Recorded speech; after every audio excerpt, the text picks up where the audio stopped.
Book, How to Stop Worrying and Start Living. Chapter 2, A Magical Approach to Resolving Worries. Imagine there is a simple 3-step process that can quickly ease your worries, regardless of their intensity. Dale Carnegie refers to it as the magic formula, a method that has guided millions toward calm problem solving.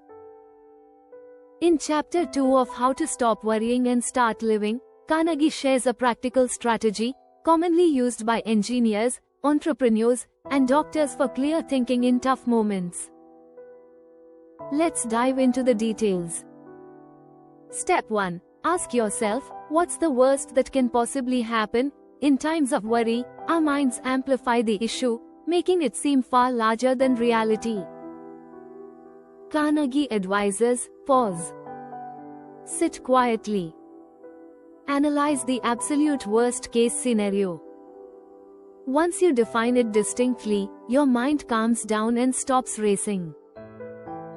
Step 2. Be prepared to accept the worst if it happens. This step often catches people off guard.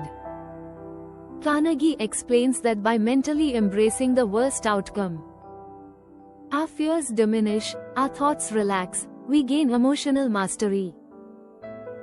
Acceptance brings serenity, even before resolution occurs. Step 3. Then, calmly work to improve upon the worst. With a serene mind, you can think rationally. Instead of succumbing to panic, you start devising solutions. According to Carnegie, many find once they confront the worst, the reality isn't as daunting as imagined, and usually, they can enhance it. A real-life tale. Carnegie recounts the journey of an engineer burdened by a significant business loss. He asked himself the vital questions, embraced the worst, and steadily sought to improve the situation. Not only did he resolve the issue, he also escaped sleepless nights and emotional turmoil. So, the next time worry grips you, give this a try. Define the worst, accept it, improve it. This magic formula clears your thoughts, enhances your decision-making, and helps you reclaim control over your life. If this resonated with you, please like, share, and subscribe for more impactful book insights.